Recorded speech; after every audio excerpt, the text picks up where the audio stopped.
Chers amis, collègues, collaborateurs et collaboratrices, très heureux de vous retrouver dans la deuxième partie de ce triptyque consacré à la préparation du bachelor. J'espère que vous alternez détente et travail dans le respect des mesures sanitaires de lutte contre la Covid-19. Dans cette deuxième capsule, je suis fier d'accueillir une collègue spéciale, témoin de ses 18 dernières années en tant que professeure universitaire, formatrice en techniques d'expression et de communication, coach professionnel certifié en programmation neurolinguistique, en efficacité professionnelle et communicationnelle, conseillère et consultante. Vous la retrouverez chemin faisant en restant en notre compagnie. Auparavant, j'ai revisité l'un des épisodes les plus problématiques du système LMD. Un système médiatisé et appliqué de façon autarcique au point de se rendre à l'évidence que sa seule chance de redevenir un projet de société est de céder la place à un système encore meilleur. Et le bachelor semble en être un. Que l'on soit pour ou contre, il faut saluer le pragmatisme des chevilles ouvrières qui préparent le passage au bachelor parce que c'est la seule occasion pour agir en profondeur sur la mécanique dysfonctionnelle du système LMD. Ceci étant dit, il est incontestable que si le ministère de tutelle conserve sa vitesse actuelle, ne prenant en considération a priori que la face visible de l'iceberg, la transition tant attendue pourrait connaître le sort d'un super avion dirigé vers un aéroport dont la tour de contrôle est complètement dépassée et les pistes d'atterrissage toujours en chantier. La question à poser dès lors serait comment faire en sorte que l'avion du bachelor atterrisse sans se cracher. Sachant que l'anticipation des scénarios possibles va de pair avec le principe de prévoyance, il s'agira ici d'explorer la perception de cette transition à la lumière de l'un des outils d'analyse qui permet de mettre au point une stratégie et de la sortir d'un ensemble de processus. Je parle plus précisément de l'outil SWOT, sous-tendu par des facteurs internes et externes. Je vous propose ainsi un aperçu de quelques facteurs présidents à cette analyse et je vous invite, si ce n'est déjà fait, à l'amorcer de votre côté, car c'est certainement la meilleure façon de trouver un compromis entre l'autonomie relative de nos universités respectives et la réciprocité constructive qui les anime envers leurs partenaires. Alors, le passage du système LMD au bachelor peut être quadrillé en fonction des forces et des faiblesses de l'université, ainsi que des opportunités et des menaces qui planent tout autour. Du côté des forces, l'université marocaine dispose d'un répertoire de recherche, d'études et de publications susceptibles de résoudre beaucoup de problématiques qui préoccupent le secteur de l'éducation et de l'enseignement. Ajoutant à cela la montée en force d'une génération de jeunes universitaires, chercheurs et professionnels qui ont franchi aussi bien les obstacles liés à la massification que ceux de la sélectivité dans les cycles master et doctorat pour incarner des profils de didacticiens et de didacticiennes initiés à la technologie numérique. Ces jeunes recrues ont été accompagnés depuis 2005 par des professeurs de l'enseignement supérieur, titulaires notamment de l'expertise CauseLearn, programme de coopération suisse en matière de e-learning. De plus, et tout au long de ces 18 dernières années, dans le cadre des activités para-académiques, la dynamique interactionnelle entre professeurs et étudiants, tous cycles confondus, a institué la polyvalence comme valeur durable dans le processus enseignement-apprentissage. En outre, l'université marocaine est forte aujourd'hui d'un leadership consciencieux et efficace, capable d'asseoir une approche participative inclusive, à même de faire de chaque compétence à sa disposition une pièce maîtresse rentable.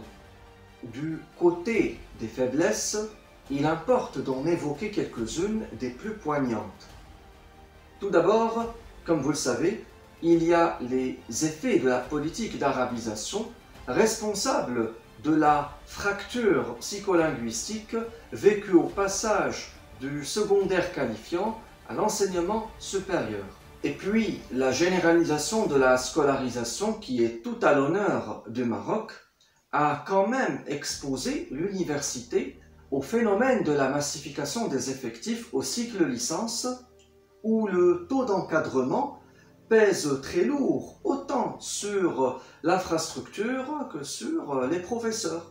Ensuite, bien que la diversification des offres de formation permette de canaliser le flux de jeunes bacheliers dans des établissements dits à accès ouvert, à accès régulé et dans des établissements privés, cette distinction a affecté le processus d'orientation en conditionnant l'estime de soi chez le profil apprenant par l'accès à une grande école qui ne pourrait, selon le préjugé consommé, être la fac.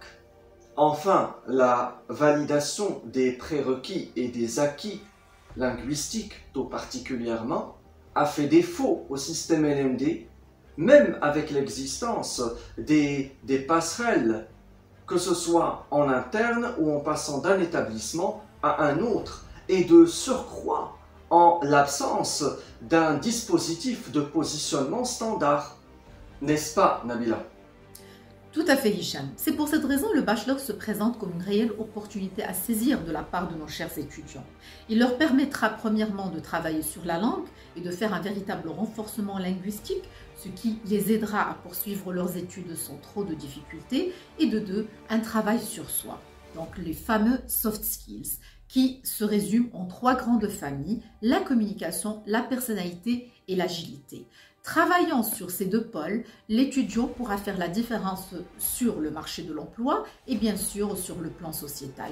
Ça ne s'arrête pas là, d'autres opportunités s'y profilent, il nous incombe de les saisir efficacement afin de pouvoir en profiter au maximum. Entièrement d'accord avec toi, Nabila. Nombreuses sont les opportunités à saisir, mais aussi à créer, pourvu que nous soyons capables de faire face à certaines menaces responsables de beaucoup de dysfonctionnements dans le système LMD. Je pense par exemple à l'absence d'un cadre contractuel durable, d'un côté entre l'université et les acteurs économiques, de l'autre entre l'université et l'institution familiale. Le contraire aurait garanti, en cours ou à la fin de chaque cycle universitaire, l'accès à des stages conventionnés, rassurant les entrepreneurs soucieux de l'adéquation des formations avec le marché du travail, comme les familles préoccupées par les débouchés des formations offertes. Je pense aussi à l'intrusion insidieuse de la médiocrité dans la gestion d'un certain nombre d'établissements universitaires. Cette médiocrité est souvent due à l'incapacité à concilier entre les attributions d'une fonction habituellement administrative et les contraintes éthiques qu'elle suppose, surtout lorsque l'accès à cette fonction n'est pas dû aux compétences. À ce propos, il est logique pour une personne médiocre de promouvoir d'autres personnes médiocres qui lui seraient redevables, car les personnes compétentes attribueront toujours leur promotion à leur mérite, ce qui nous amène par conséquent à déplorer l'inexistence d'un système d'évaluation de performance annuelle à travers lequel chaque établissement universitaire aurait à rendre des comptes sur la compatibilité entre les résolutions recommandées par les commissions pédagogiques et les conseils d'établissement avec les conditions de travail et les activités scientifiques et pédagogiques des enseignants. Notre conviction est inébranlable quant à notre capacité à reconsidérer tous ces facteurs de manière à croire beaucoup plus en nos forces et en nos opportunités. Les développer davantage dans le cadre d'un état des lieux authentique nous permettra d'accueillir tour à tour l'avion du bachelor sur nos meilleures pistes d'atterrissage. Je tiens finalement à remercier le professeur Nabil Abn Ouhoud de m'avoir honoré de sa participation dans cette deuxième capsule et à vous remercier, vous, de votre temps et de votre attention. La troisième capsule de ce triptyque portera sur le cadre organisationnel assorti au bachelor et recommandé dans le projet de cahier des normes pédagogiques. Encore une fois, vigilance oblige, prenez soin de vous et de vos familles. À très bientôt.